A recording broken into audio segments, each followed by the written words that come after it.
Good morning and welcome to our secure remote collaboration, remote home user webinar today with LammTech. I'm Doug Sokolowski and thanks for joining us. We're going to go ahead and just get started right here on time here today. We got a lot of people joining us already. We do appreciate your time. For those that don't know me, I'm the account manager for LammTech, and before we get started, we do have a couple of housekeeping items to review. As you can see up on our board here, everybody is muted, so there's no background noise. There is a Q&A window that is available for use for any questions or comments you may have.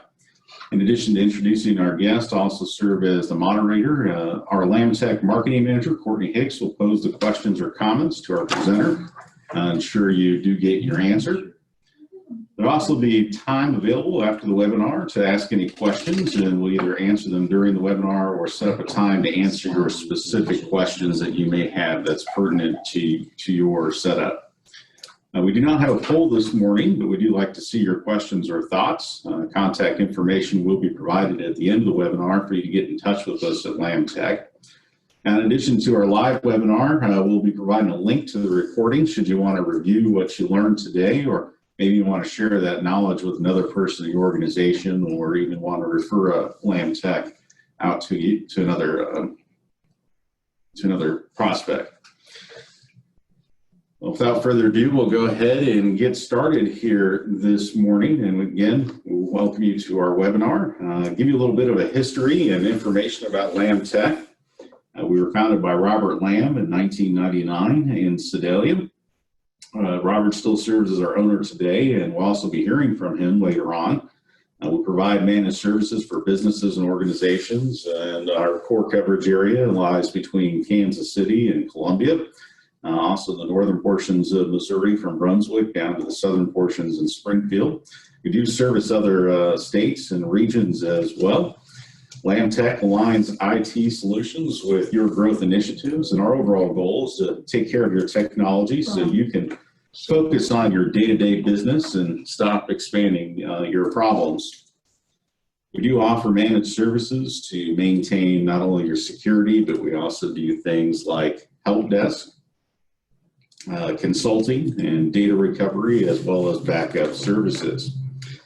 Now, another note before I introduce our speaker, for those of you joining us today that are current clients, so we do appreciate your partnership with LammTech.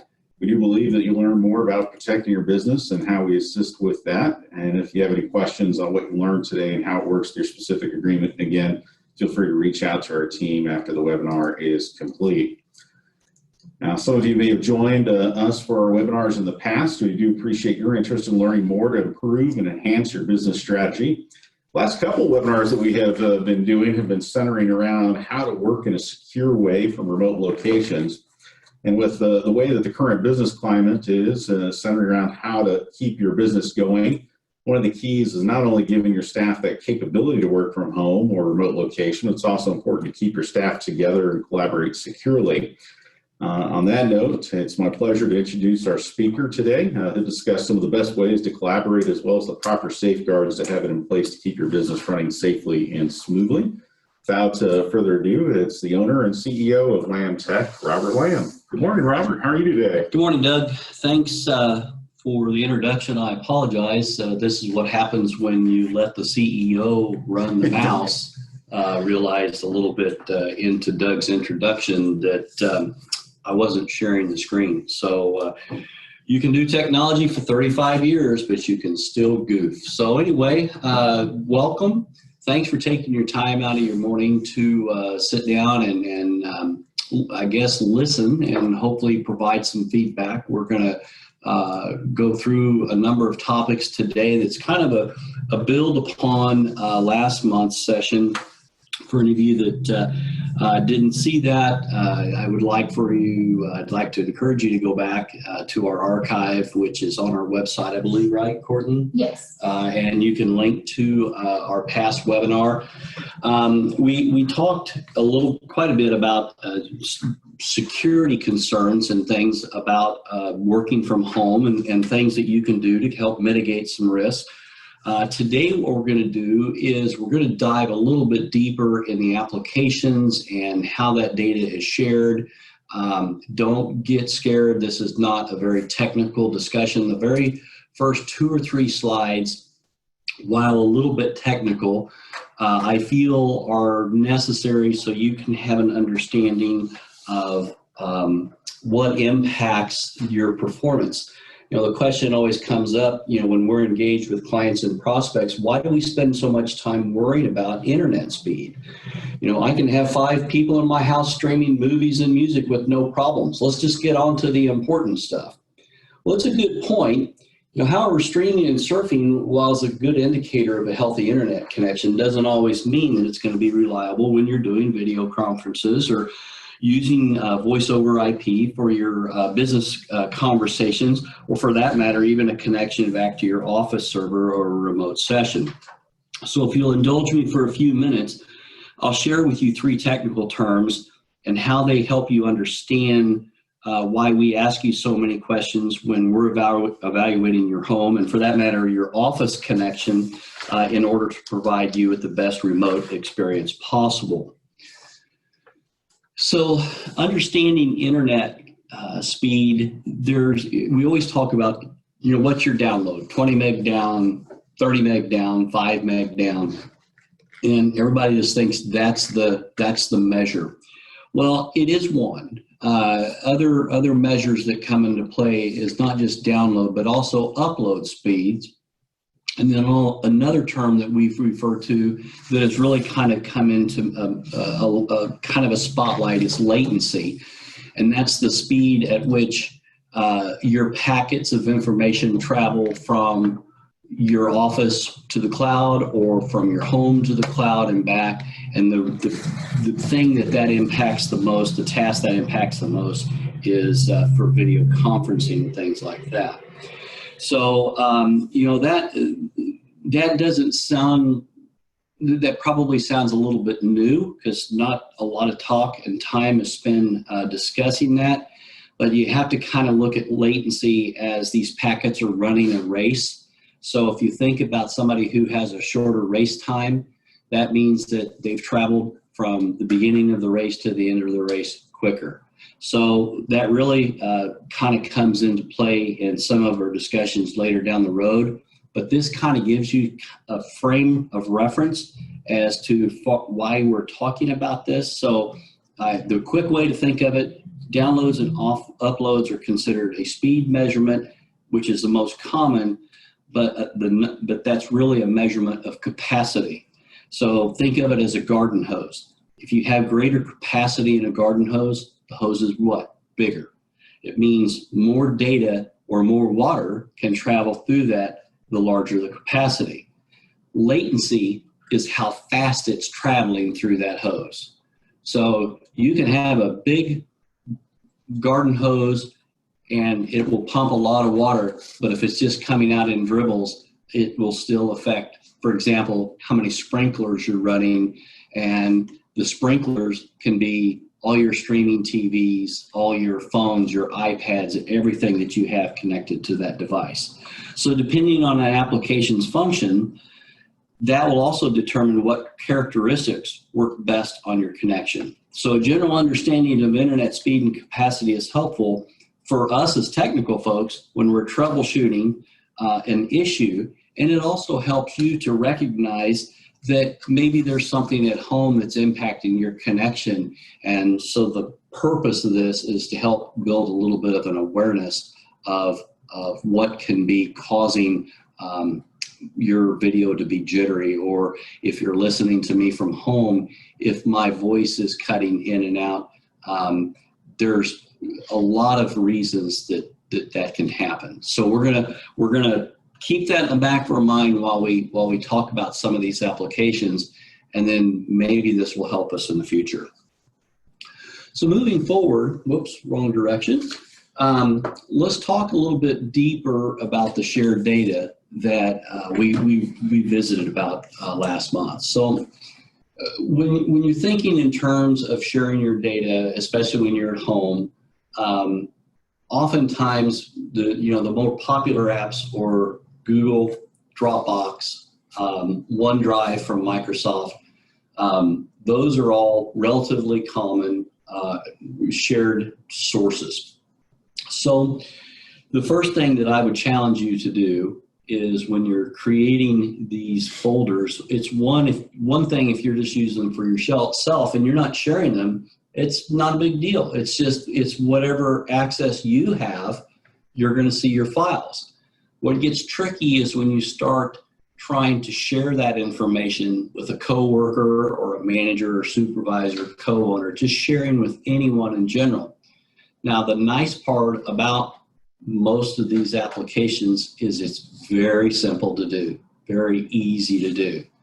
That's also the dangerous side, because it's so easy, it's very, well, easy is kind of the buzzword today, but you can set up a share, and if you're not following your directions or you're not completely sure, it's rather simplistic to create a share and end up being public instead of being just with the intended person or groups that you wanted to share that data.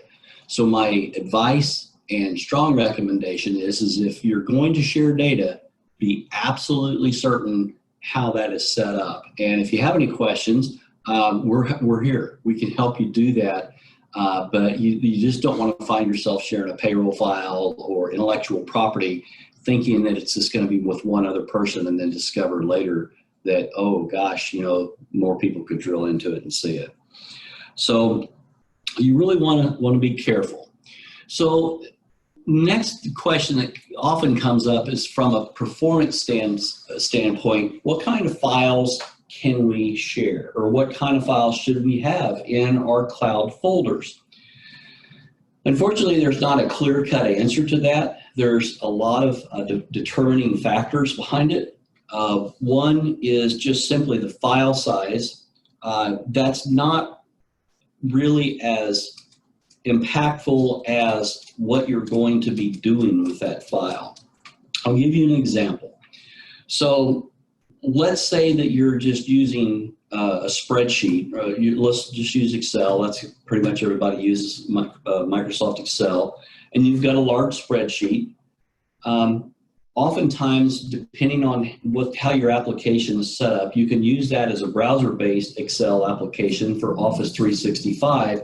And everything just happens actually in the hosted environment. So it's not ever downloaded to your PC. You're working on it within your web browser. The file still resides in the cloud, and so everything is just great. So where it gets a little bit more complicated and where we have to start thinking through things is if you're running a local version of Excel and you have OneDrive installed on your PC, OneDrive can be set up just like Google Sync and just like Dropbox to synchronize files as they are changed. So the files are downloaded, synchronized to a folder on your personal computer, right, sitting on your desk.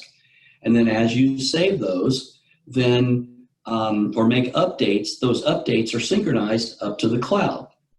Well, Microsoft applications such as Word, Excel, and even PowerPoint, those are fairly small little bits of information that go up and do the updates. So that doesn't create a very big performance hit. However, if you consider trying to do something in, for example, Adobe Photoshop or something like that, where it's a very large file, it's going to be a lot more. It's going to use a lot more bandwidth, and it's going to require a lot more horsepower to do it. In fact, even Adobe's Creative Cloud allows you to do that, but there are some limitations and some caution that you should have. One other word of caution is that if you're sharing that file, sometimes you have to make sure that your internet connections are both working real well, because it can create what's called a conflict. So let's say, for example, I'm working on a sales spreadsheet, Doug's working on the same sales spreadsheet, and it's shared in OneDrive, and we both are working on it at the same time. If my internet connection I always like calling it burp, but if it goes down or reboots or recycles, I may not get all of Doug's changes if he's making changes at the same time. And so consequently, then when I get back in and start looking at it, whenever I try to reestablish my Excel connection, I very well could have two different versions, and they're called conflict, and then we have to choose which one is the most recent file. It's gotten a lot better. A lot of those conflicts are resolved automatically in the background. However, that does exist, and our job today is to make you aware that sometimes this can happen. It's not the end of the world, but we definitely want to watch for that. So another application that comes up quite frequently in this conversation when we talk about sharing files, and I've seen a number of clients and prospects attempt to do this. But for example, everybody, a large portion of folks use QuickBooks, whether it's QuickBooks Pro, Enterprise, or any of the different variations that is not QuickBooks hosted cloud solution, but where you actually have QuickBooks 2018, 2019, 2020 installed on your desktop.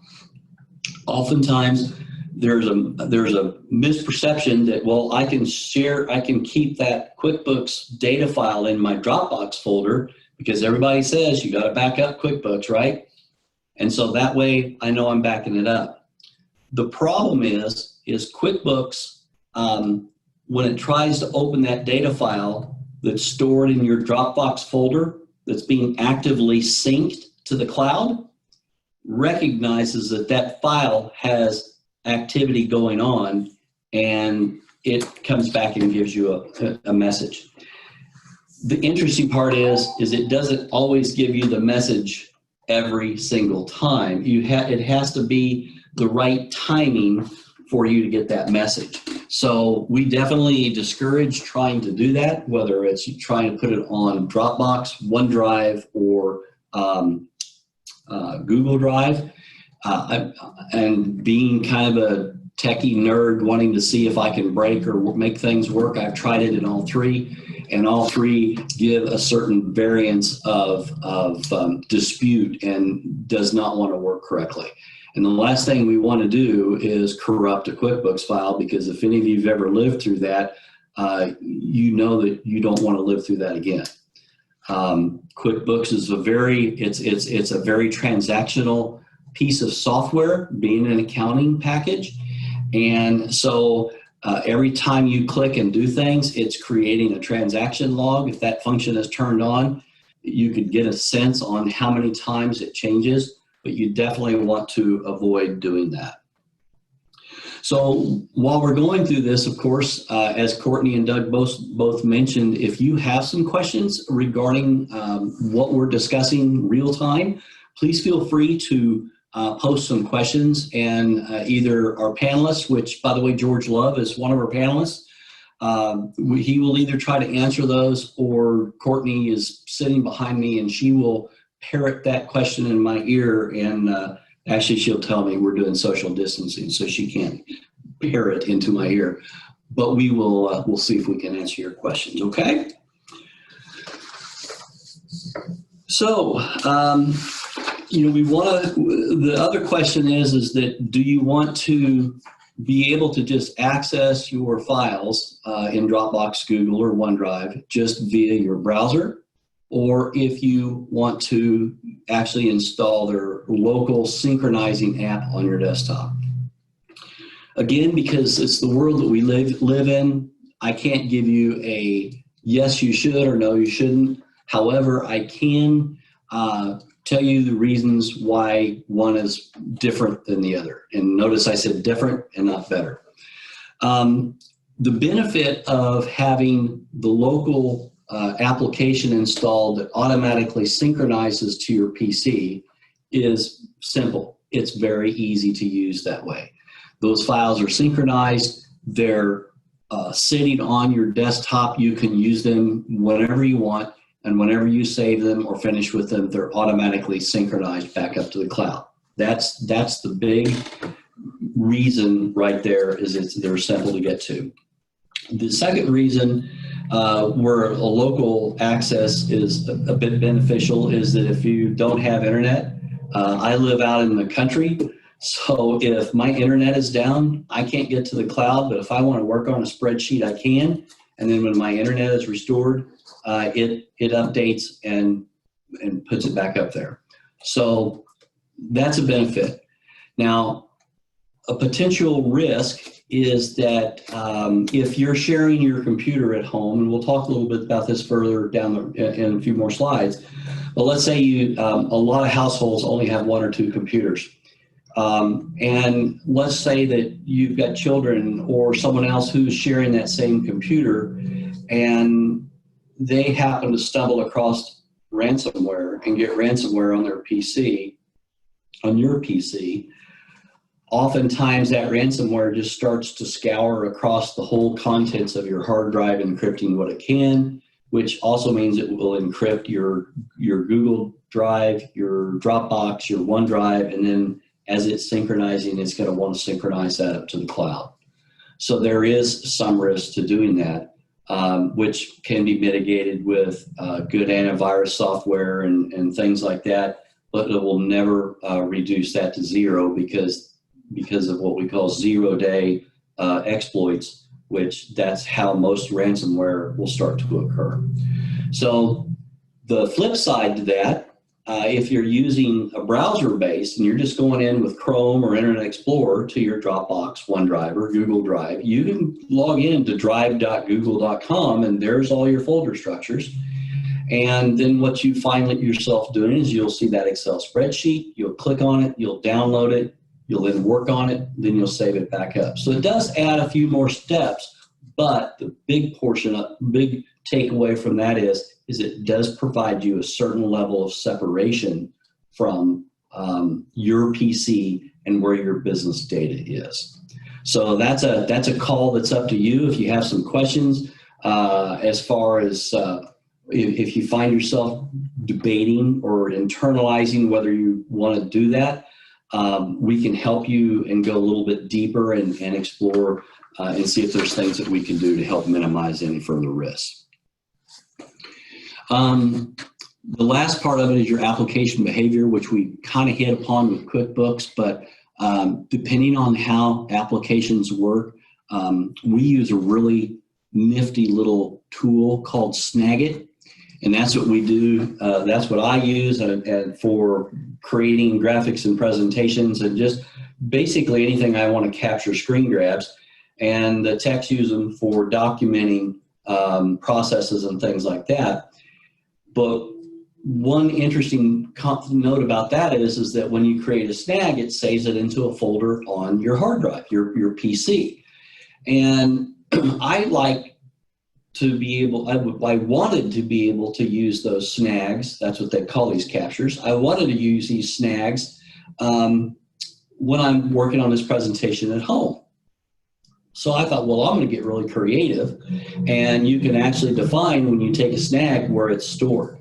So I said, great, I'm going to have it store it in my OneDrive file. So I set that there, then I tried to create a snag. Snagit came back and said, can't use that folder. It's not a proper folder for this application.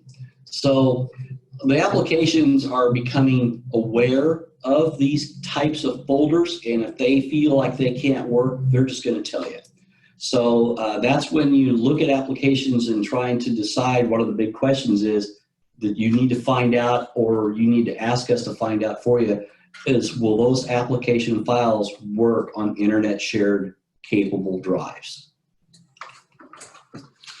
All right, so we're going to move on. We talked about shared data, and I don't mean to be rushing and everything, but you know, I made a commitment to keep you on a very tight schedule. So, or actually keep myself on a tight schedule in respect to your timing.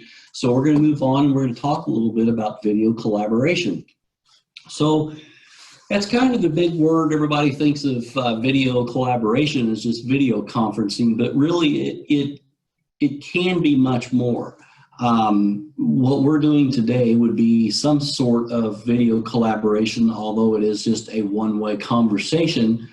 We could and may in the future try to turn on the video function to where our participants can join us as well. We're still kind of in our infancy on creating these webinars, so we want to make sure to keep to that adage of keep it simple. So when we talk about some options, the three popular ones that we come across, and really there's only two. For some reason, I felt it was necessary to give Cisco WebEx some props because they were kind of an industry leader with WebEx, but it didn't take them long to be followed by Citrix GoToMeeting. It used to just be GoToMeeting until Citrix bought them. But really the people who've become the forefront leaders is Zoom and Microsoft Teams. So interestingly enough, even though they're the most common contenders, Zoom was fairly not really well known in the business or enterprise area. It's garnered a lot of attention since the pandemic, just simply because it was free, easy to use, and everybody could download it and run it, and there was pretty much nothing to it. And so there was a lot of hype. I mean, you couldn't hardly pick up a newspaper without seeing a mention of Zoom, or look on Facebook or anywhere, and it was Zoom this, Zoom that. Even so much that there's a new term that's come out of it called Zoom fatigue. So it's interesting how this thing has just rushed on. It's in fact the interesting part about a lot of the features of Zoom is they really created a lot of new features. Some of them were cosmetic and fun because it was somewhat consumer based. That being like the custom backgrounds that you could have rather than having whatever was behind you in the camera, and a few other items, but the background was a real big one. Interestingly enough, we're seeing some of those features either being or already being adopted by Microsoft Teams. I think the background one was kind of interesting, I think in part because a lot of people didn't want their whatever was in their household to be seen in the background. Zoom had the ability to just blur what's in the background, but now we've gotten fancy and added all kinds of different features to it. However, that illustrates a point on this. They spent a lot of time on features, but another place where Zoom really bubbled to the top, and not in a good way, was the fact of their security vulnerabilities. In the early days, they didn't spend a lot of time educating their users on its proper usage, and also there was somewhat, it wasn't really lack of security measures, but they didn't have some functionality turned in to be able to prevent people from crashing a Zoom meeting. And I don't mean crashing like making it not work. I mean, they just pop up in the meeting and could post their own videos. They could take over. They could do any number of things. And this was causing quite a bit of unrest. And so at a few points in time, Zoom was not, in certain businesses, were not allowed to be utilized because they had these issues. A lot of those have been corrected, but it still is an example that you want to make sure whatever application and software that you use, that you have the ability and you have the confidence that what you're doing is secure. Because that's just something that it's just a must in the world that we live in today. So let's talk about the access methods that we're using. So again, Zoom being Zoom and Teams, let's just not talk about WebEx, but for Teams and Zoom, oftentimes, when we used to use it, it was just PCs from one business office to another.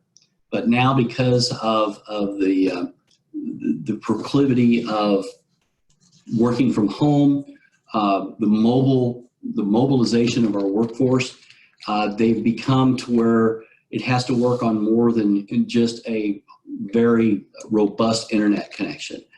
And so the way that they handle that is the ability to turn video on and off.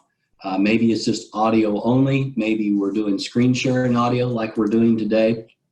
There's another, there's a myriad of things that we have to take into account. Access methods play an important role in the experience. You'll notice I probably use the word experience a lot. It's a rather general term that we use to describe the user's overall outcome when using the app. It usually revolves around speed, quality, and features. Certain features may again be impacted or not available depending on internet performance. That may be your home internet. It may be the internet of whoever is leading a conference or a meeting. Or if there's a host in the middle, like Microsoft or Zoom, it could be their network as well. So as you can see, it's a pretty broad set of influences behind the scene, from me sitting in our conference room and talking to you to your destination point. It's fascinating to understand that my voice is traveling to you from our conference room out a fiber optic connection to a network where those packets of data are most likely routed from here in Sedalia to possibly St. Louis to possibly Dallas, back to your internet provider, and all those steps in between. And if you remember the very first slide, we talked about latency. Latency is how fast in milliseconds that's traveling from me through all those hubs and hops is what we call them, to your desktop.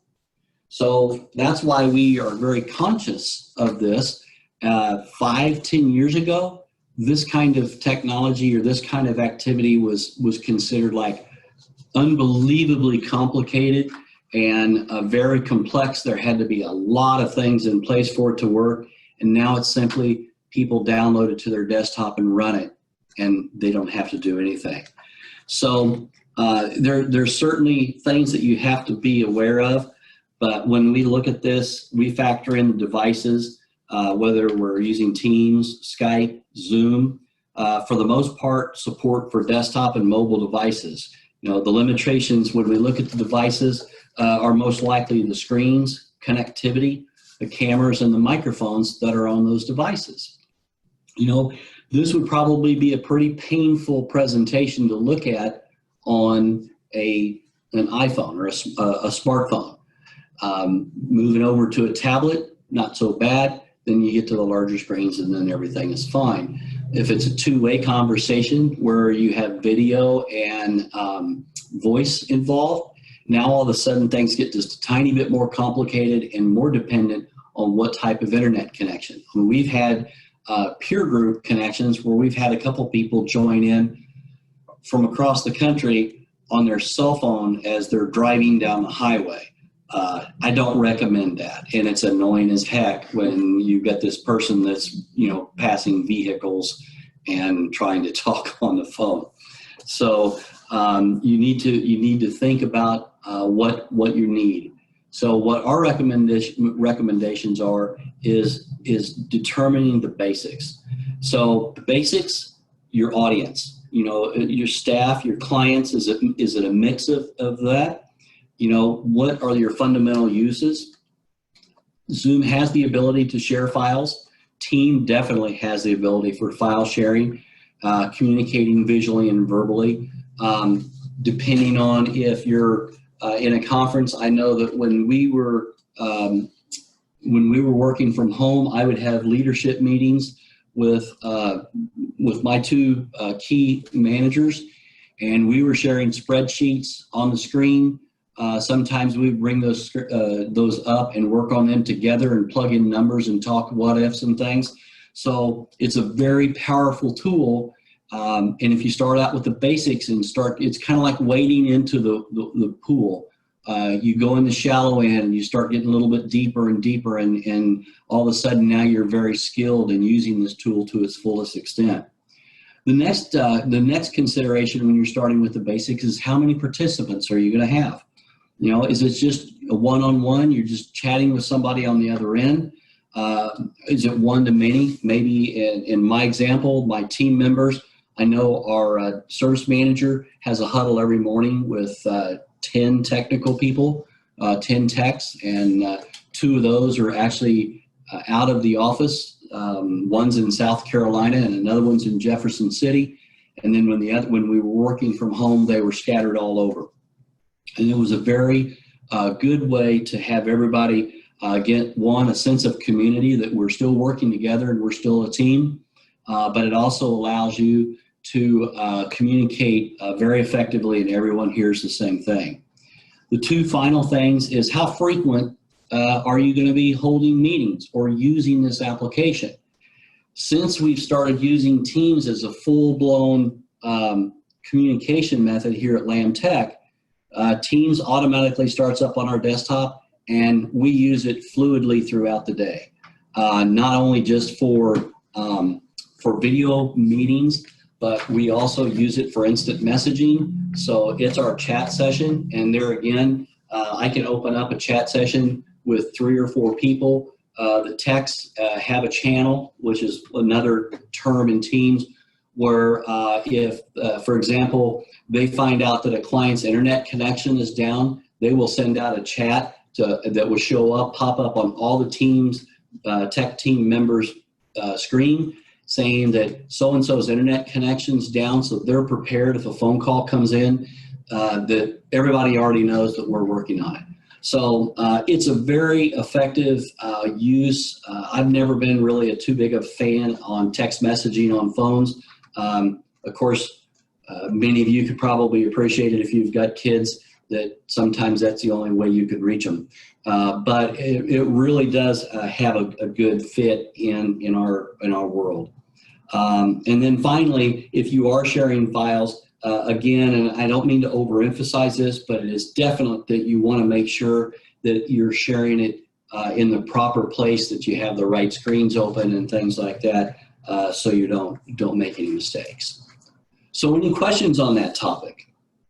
Seems like we're doing fairly decent on time. I'm really kind of rattling through this, and we'll have time at the end for any other Q&A. I kind of hurried the pace just a little bit because I ran a little bit late last time, and I want to respect your time. So the next component in remote working are IP telephones.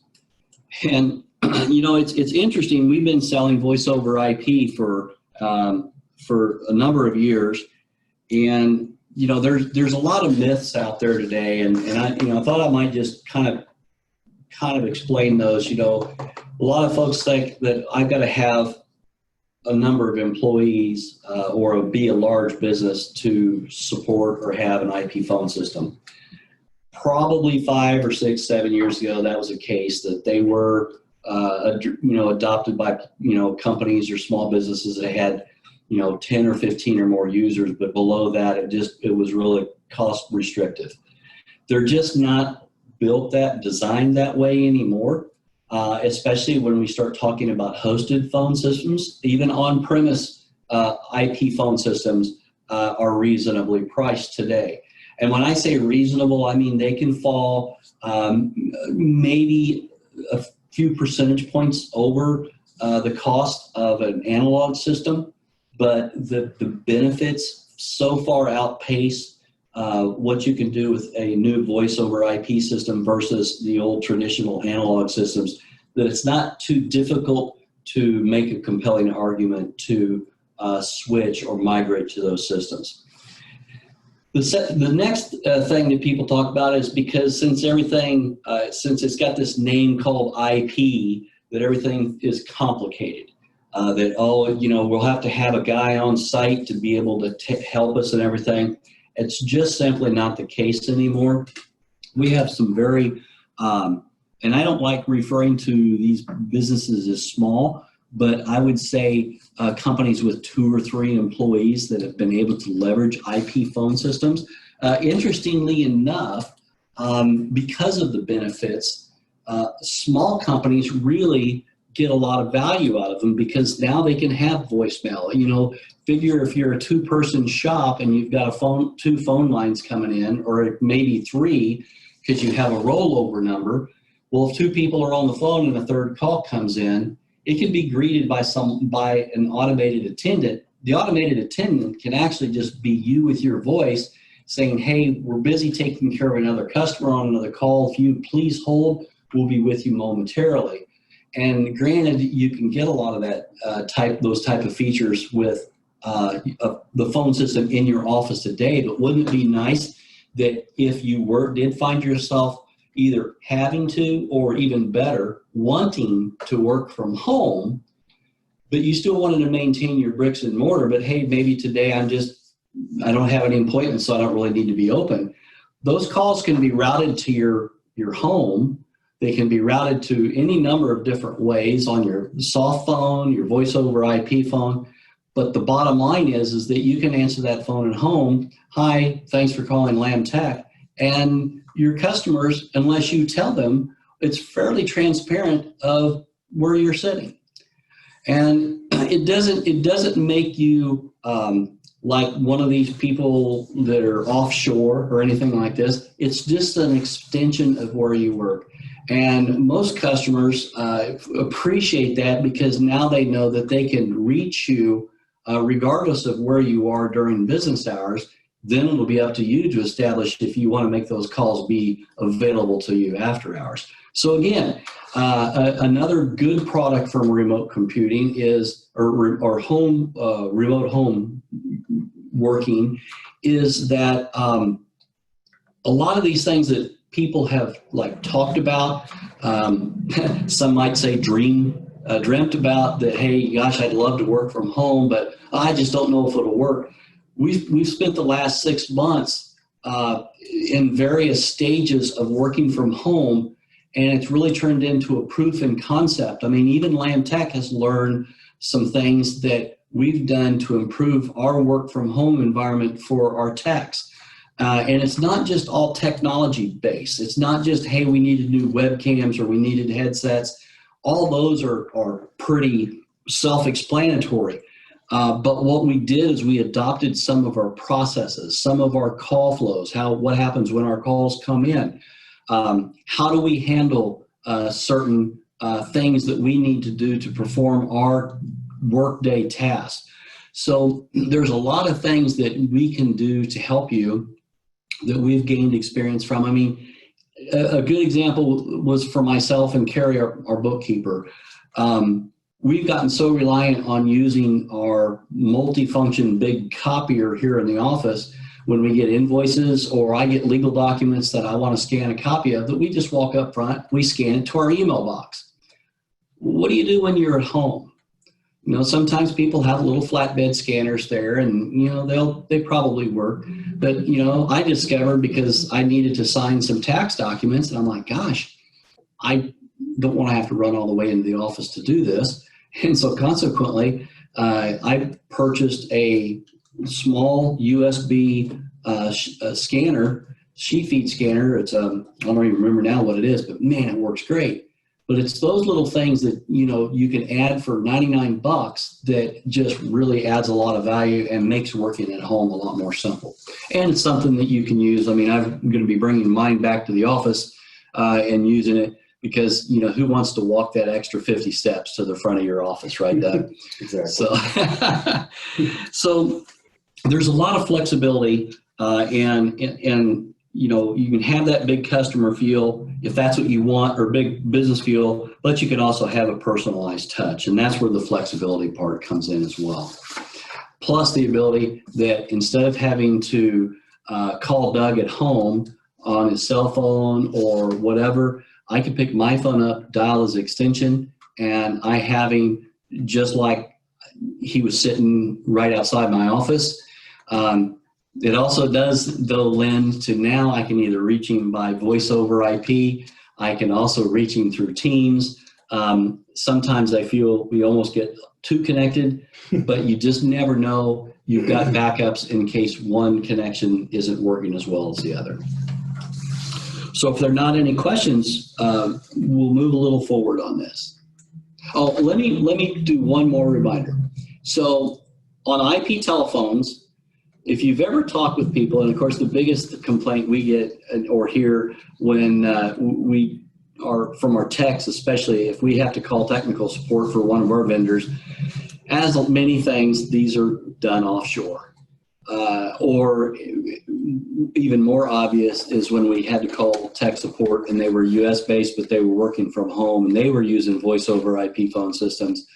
And you could pretty much tell pretty quickly because they had poor headsets, they had poor internet connections because they were sharing with a family of 5 that was, obviously streaming bunches of movies because they were staticky and their voice was jittery and everything.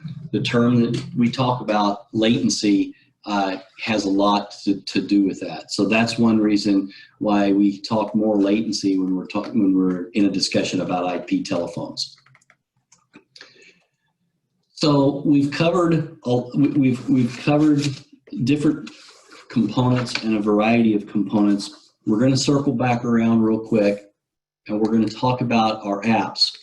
So when we talk about what apps need, we're talking about in terms of your internet. So I've tried to create a graphic to illustrate that, and we'll see if my mouse pointer, I'll go to a laser pointer. Okay, so this is your office. So when you're sitting at your office today and I'm talking to you and you're seeing our screen, that's coming through download. If your video was turned on and we were having a two-way conversation, that's upload. So it's uploading to the cloud. Now I'm speaking in terms of your experience. Imagine that this is our conference room rather than a home. Your upload, obviously, is going to turn into my download because you're sending me video and I'm downloading it. So if your video is good and high performance, or your upload speed is good and my download speed is good, we're going to get a clear picture. Same as in reverse. If I'm streaming video out to you, that is now relying on the upload of my connection to the download of your connection. Does that make sense? So what goes on here plays an important role on your experience and my experience. So it's easy to get frustrated, and personally, I've experienced it because at my house, I live out in the country and I have a wireless internet connection. When it works great, it's great. And when it doesn't, ask George. George will tell you, Rob, your video just froze or you got cut off or whatever. But for the most part, it worked pretty well. So you have to take everything that you do when you're working from home with a grain of salt. Unless you have a good fiber connection there, then you're more than likely going to have a few issues. Now, I will tell you something else. If you have a good fiber connection, you have a rock solid connection. That rock solid connection is only from you to your internet provider who sits right here. Then that internet provider has to do all the traveling through here to get to the internet provider on this end to then serve up this office. We refer to this as the last mile. And so, and I'll give you a good example, not to pick on them, but yet maybe to pick on them. Charter, they'll sell you what's called a gigabit of bandwidth, which is really about 800 meg. And you think, wow, that's awesome. Then you run a speed test. And your speed test, if you use something like speedtest.net or something like that, comes back and says, oh, sorry, you're getting, or actually they'll say, hey, congratulations, you're getting 400 meg. And you're saying, well, where's the other 400 and some meg that I'm subscribing to? So what do? You pick up the phone, you call Charter. Charter says, oh, read the fine print. We're going to offer you 800 meg, but that 800 meg is only guaranteed on this last mile. So you have 800 meg to their facility and hoping that their facility then has good we call upstream providers. In other words, it goes up the channel to somewhere out to the internet before it reaches here. So keep that in mind, because depending on what speed test you use and what points it tests to, you may or may not be satisfied unless you understand what they're actually committing to and what you've subscribed to. So that covers from the office to the cloud to your home. And most people say, well, I've got a great connection, so I don't know why I'm still having difficulty. Well, one of the two more points or two more areas that's a potential is area number 3, which is between the cable box that sits here and your firewall. Now, we've had times, especially when these higher amounts of bandwidth have become available to your residents, but you're still using that 5-year-old router. Well, there's a possibility that that router doesn't have the horsepower to pass through. Think of it as a garden hose. And let's say that garden hose that's coming into you now is a 1-inch garden hose that can put in 10 gallons of water. But the router or firewall is only capable of a 1/2-inch hose that will do a gallon of water. It creates a bottleneck. Yes, ma'am. We've got a question. Sure. How can we make sure we get good speed from our ISP when setting it up? Well, probably the first thing that I would do is run your speed test from your desktop, from this guy right here, and see what you have. Now, if you're, let's say you're supposed to have 50 meg download, and your speed test comes back and says you only have 10 or 15. Couple things to think about. First of all is, who is your provider? If it's somebody like Charter or AT&T, like a DSL or UVerse or something like that, the next thing I would do is run it at different times of day, because Charter and, let's just be general, residential internet connections are typically shared. So you may subscribe to 50 meg.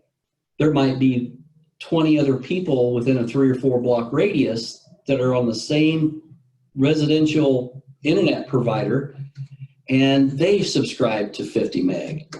Well, the way internet providers operate is the 50 meg as a residential is not a guaranteed amount of bandwidth. They're saying that you're going to subscribe to up to 50 meg. That's what we're going to make available.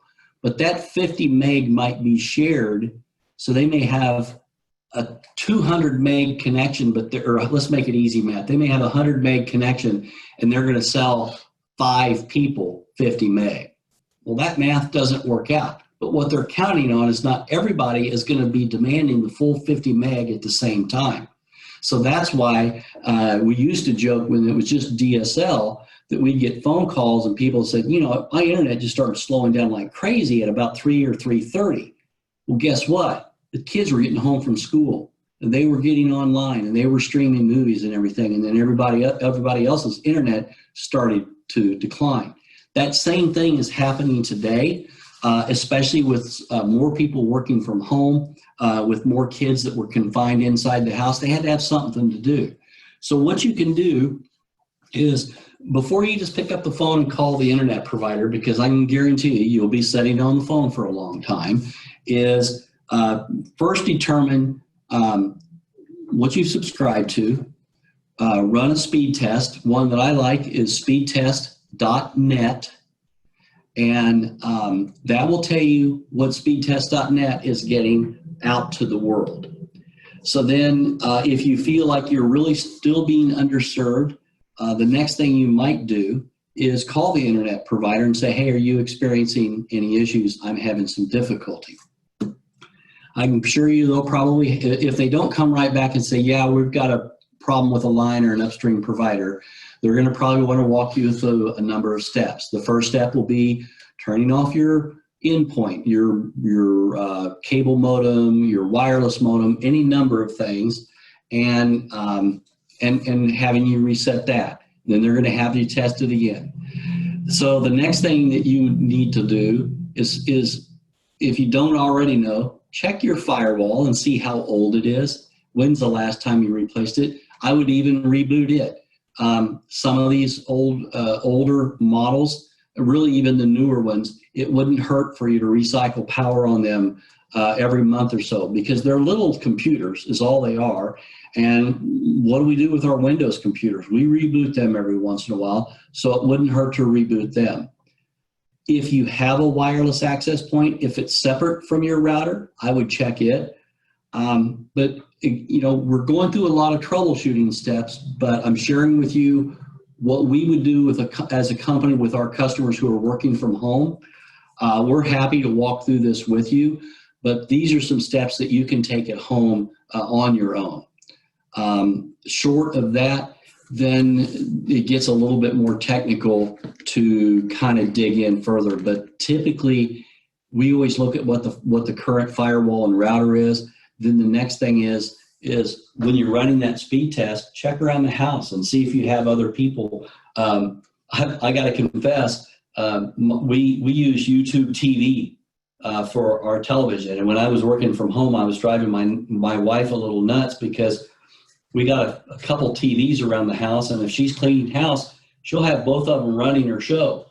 Well, those are two streaming devices, and I'm down in my office trying to do a video conference, and I keep getting dropped off. And so we had to come to a little bit of an agreement that we each get one connection. So there's some things that you have to look for, you know, as another option. If you find yourself working from home and you're going to do it on a longer duration, you may even consider getting a more robust connection if it's available. That was George answering Raphael. Oh, okay. Something specific. Okay. All right. So to kind of give you a sense, we really kind of covered this, but just as a recap, when you're watching videos, the term that what you're looking for is higher download and medium latency. Videos from your webcam. So if you're streaming out, like we described before, that's an upload, and there's a low to medium latency. And the reason I say low to medium is some of these apps are engineered so they try to do a little buffering. And buffering, I bet you that's something you've probably seen. You just cringe because if you're in the middle of a really good Netflix movie and you're not on a very good internet connection, or your connection is having trouble, all of a sudden, just about the time the building's about to blow up, all of a sudden your screen freezes and you have this little swirly thing in the middle where it's trying to catch up with the stream.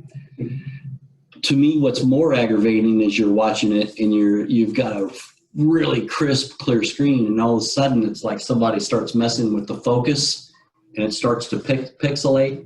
That's also another indicator that you've got a problem with your internet. The next application of voice or IP telephone, that's where you want to try to have low to medium latency. Your download and upload speeds, they impact that a lot, but it seems like the latency has even a greater connection. For some of our clients that are listening, and for anyone who works for an organization or business that has a terminal server or uses a Citrix server, which is an application server, and you're making a connection to a desktop at your office via that, latency is very important. Before internet providers were out there providing wireless connectivity, about the only thing that a person could use for connections for the internet if they were in town and couldn't get DSL were satellite dishes. And satellite dishes, while they still serve a purpose, it's almost impossible to do any type of remote work with Citrix or terminal server because of latency. And the reason is the satellites are 23,500 miles above the Earth in orbit. And imagine a packet of information, that's like, what's the Earth, 26,000? Something like that? Come on. Sorry. So I popped, there's Doug, he's got the deer in the headlights. I'm going to go with it, Rob. But imagine one packet of information having to go all the way around the world to get to the destination. Well, when you use satellite dishes, it has to go around twice because it's got to go up to the satellite and then back down. And then the receiving party has to acknowledge that packet and send it back, So when we talk in terms of latency, even at my house on wireless connection, 30 to 40 milliseconds is pretty good. Around in our office, it's anywhere from 10 to 12 to 15. When you start talking about satellites, we're talking in the thousands. So that gives you kind of a scale on why satellite connections, while they're pretty good for streaming and downloading movies and things like that, when you start doing things like remote connections, they're really kind of almost enabled to do that. And Rob, cell phone data is similar to that. Cell phone data is similar in some ways. Now, when we start talking about hotspots and things like that, you do have more latency introduced because that little bitty cigarette box size device is sitting there connecting to cell towers. And depending on how the cell towers communicate, sometimes the phone companies are using what they call backhauls. In other words, you've got a cell tower way out in Smithton, Missouri that is wirelessly transmitting back to another cell tower closer to Sedalia, and then goes to another cell tower that's in Sedalia before it actually gets onto copper. Sometimes your data goes right to the cell tower and right onto copper. So that's one of those ones where mileage may vary. But yes, you can potentially have difficulty making connections. Now, we had a client that had an RV that was a mobile lab, if you will, and they made connections back to their Citrix server using the cell phone hotspots. It wasn't ideal, but they were able to use it and perform their jobs. It was just relatively slow. That was it? That was it? Okay. So we got really in the weeds technically in this webinar, but I hope I was able to keep it in such a way that you now have kind of a better understanding when someone throws those terms out to you. And it also helps you understand what you need to look for in your home as far as being able to have the best experience. So I'm gonna leave, as I always do, with the security updates and reminders, blah, blah, blah. But it's important. The threats still exist, and they always will. In fact, there's just new ones daily. And since we talked a lot today about voice over IP phones and their benefits, one thing that we've seen an uptick in a lot because of the world circumstances and a lot because of elections. I mean, there's a lot of reasons, new reasons, I should say, that these criminals are using something called caller ID spoofing. I don't know if you've gotten any phone calls from the FBI, the IRS, any number of government agencies that no one really wants to hear from, to tell you that, hey, something's wrong, you're going to be arrested. A lot of counties have been putting out alerts that the sheriff's department is calling them, telling them that they didn't come to jury duty and they were going to be arrested. But if they wanted to avoid arrest, they could get Apple cards and read the numbers, Apple gift cards. They could even do credit cards, a number of different criminal activities, and they all use caller ID spoofing. That is probably the biggest disappointment in the use of voice over IP is that criminals, once again, have figured out how to use something that is good and turn it to bad purposes. Unfortunately, our federal government hasn't been able to come to terms and work with telephone providers.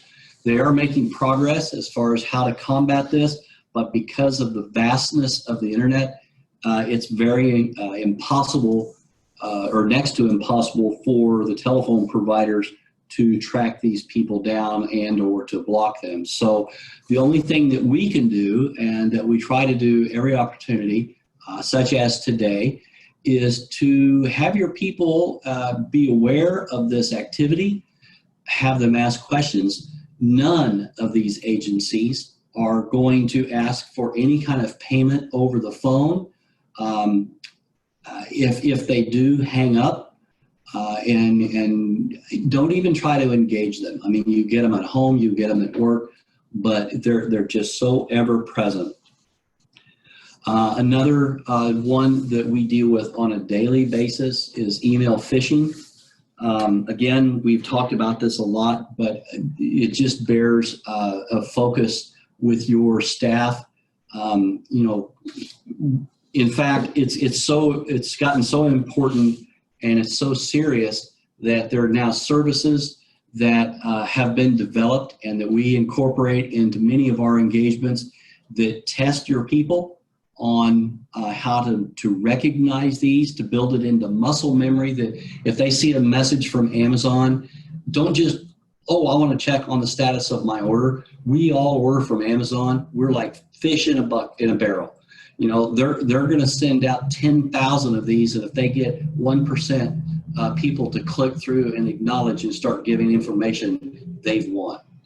So you want to be able to help your people identify this, and then again, coaching them for how to share files on Dropbox and Google. We can provide that level of coaching. If you feel like this is something that you're interested in, it's definitely worth considering. One other thing as far as email phishing is encourage your people to look at their email. Watch what their sent folder is saying to make sure that someone hasn't taken over their account without their knowledge and been sending out emails on their own. Also looking at their rules. I know sometimes, and I do this as well. I'll get particular emails that I set rules up for, so when they come in, they automatically drop into a particular folder. It's easy for me to organize. However, the bad actors out there, especially in certain environments, if they get a hold of your account, they can log in and set up rules. And rules don't just display on your screen. You actually have to drill in and say, what are my existing rules? But they could have rules that capture emails from your customers and set up auto responses to send a reply back that looks like it and in effect comes from you, and tricks them into doing things. We've read a number of FBI incident reports where realtors and people in certain lending and financial environments where they're dealing with bank wires and things like that they'll close a deal. The customer will send them an email saying, yep, great, we're closing it. And then the banker sends back an email saying, okay, great, here's the account to wire the money and whatever. And then all that's happening. And meanwhile, this bad actor has been eavesdropping and watching this email transaction happen. And so they see that go out, and then the user gets that email, the customer gets that email. Then the bad actor jumps back in, now sends an email on behalf of that banker, again saying, hey, Doug, I made a mistake. We've just recently changed, I've recently changed the routing number or whatever. Here's the new information. So go ahead and send that check or that information to this account. And then the next thing you know, that money has been sent and potentially unrecoverable. So email phishing is huge. That's why there's so much of it, is because people are able to exploit that. Got a question? No, we're just coming up on our time. Okay, great. Well, let me close with one thing. When you're finishing up, choose the right tool for the job. So when you consider instant messaging and chat, once again, reflect back to my comments on basic. Who are you chatting with? Who are you messaging with? How concerned are you on if that message is public or private? There's a potential that if you're using something like Facebook Messenger, we don't know what Facebook does with those messages. I highly discourage using Facebook Messenger for anything other than just a common casual chat. Certainly wouldn't want to do anything that would be transactional. Video conferencing, that's pretty much been established. What we're using is Teams and Zoom. Business telephones the same way. There's a lot of hosting providers out there. We can help you in that area. And then finally, it's an email messaging. So I apologize. I got a little bit excited. And of course, when I get excited, I talk about lots of stuff. It's 9 minutes after the hour. So I want to turn it back over. If there's any final questions or answers, Doug, back to you. All right, thanks, Rob. I do appreciate your time today. Learn about your team collaborating and keep your business running safely and smoothly, no matter where you work, with our owner and CEO, Robert Lamm. If you're our current client, you want to see how what you learned pertains to your agreement, feel free to call us after the webinar. George has been monitoring those questions as well. If you're wanting to learn more about LammTech and our offerings, just give me a call at 660-851-7342. And please remember, we'll provide you with a link to this